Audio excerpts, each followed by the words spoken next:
আসসালামু আলাইকুম। কবরস্থানের বাহিরে লেখা ছিল, শেষ মঞ্জিল তো তোমার এটাই। আসতে না আসতেই তো জীবনটা কেটে গেল। কি পেলে তুমি এই দুনিয়া থেকে? কিছুই না।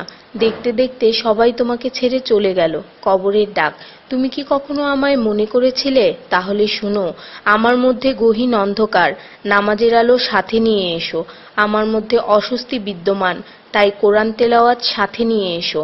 আমার মধ্যে আছে বিষাক্ত পোকামাকড়, সাপ বিচ্ছু, তাই সাথে করে রাসূল সাল্লাল্লাহু ও আহলে বায়তের প্রেম নিয়ে এসো। আমার মধ্যে আছে আগুন, তাই খোদাভীতির শীতল পানি নিয়ে এসো। মেসেজটি নিজের মোবাইলে সংরক্ষিত কন্টাক্টে সব মুসলিম ভাই বোনদের সেন্ড করুন। কে জানে, হয়তো কেউ আমল করাতে আপনারও গুনাহ মাফ হয়ে যেতে পারে। ঈমানের পর যার নামাজ উত্তম তার জীবন উত্তম, যার জীবন উত্তম তার মৃত্যু উত্তম, যার মৃত্যু উত্তম তার কবর উত্তম, যার কবর উত্তম তার আখিরাত উত্তম, যার আখিরাত উত্তম তার জন্য জান্নাত নিশ্চিত। সো ডোন্ট মিস নামাজ। সোয়াবের জন্য হলেও অন্ততপক্ষে একজন বন্ধুকে তো অবশ্যই এই মেসেজটি সেন্ড করুন। আল্লাহ আমাদের উপর সন্তুষ্ট হন, আমিন। 5 জায়গায় হাসাহাসি করা সাধারণ গুনার চেয়ে 25 গুণ অন্যায়। 1. কবরস্থানে, 2.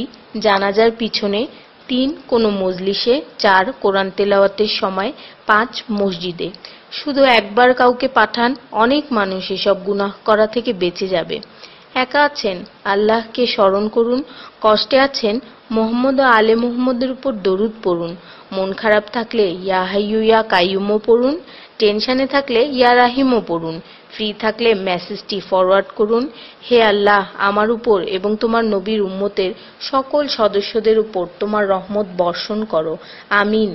তথ্য: আপনি কি জানেন পবিত্র কোরআন শুনলে ক্যান্সার হয় না? আর যদি ক্যান্সার সেল শরীরে থেকেও থাকে তাহলে তাও মারা যায়। দীর্ঘ সময় ধরে আল্লাহকে সেজদা দিলে জ্ঞান ও বুদ্ধিশক্তি বাড়ে। মাথা ব্যথার সমস্যা হয় না, চুল পড়া দূর হয়ে যায়। এই মেসেজটি ফরওয়ার্ড করতে শয়তান আপনাকে বাধা দিবে, কিন্তু আপনি এটা হতে দিবেন না। আর সব কন্ট্যাক্ট নাম্বারে সেন্ড করে দিন। কোরআন ও নবীর সুন্নত ও তার সম্মানিত সাহাবী এবং আহলে বায়তের অনুসরণ করুন। ক্যান্সার একটি ভয়ঙ্কর রোগ। অনেক মানুষ আছে যারা নিজেরাই এটাকে দাওয়াত দিয়ে নিয়ে আসে। ছোট অথচ সাধারণ কিছু পদক্ষেপ গ্রহণ করলেই এই রোগ থেকে বাঁচা যায়। বেশিরভাগ মানুষ খাবারের পরপরই পানি পান করে নেয়। খাবারের পর পানি পান করলে রক্তে বিদ্যমান ক্যান্সারের জীবাণু থেকে তৈরি হওয়া ক্যান্সার সেলগুলোকে অক্সিজেন সরবরাহ করে। নবী পাক সাল্লাল্লাহু বলেছেন, খাবারের আগে পানি পান করা শেফা। খাবারের পরপরই পানি পান করা কলেরা রোগের কারণ, তাই সর্বোত্তম হলো খাবার শেষ করার কিছুক্ষণ পর পানি পান করা। তিনি আরো বলেছেন, 1 চিমটি লবণ খেয়ে খাবার শুরু করো আর 1 চিমটি লবণ দিয়ে খাবার শেষ করো।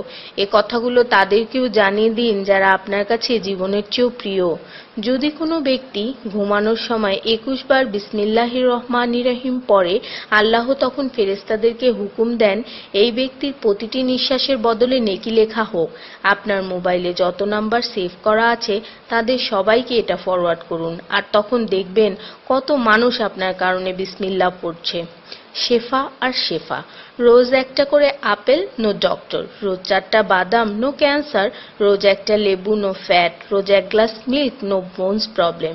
রোজ 12 গ্লাস পানি, নো স্কিন প্রবলেম। রোজ 4টা খেজুর, নো উইকনেস। রোজ 5 ওয়াক্ত নামাজ, নো টেনশন।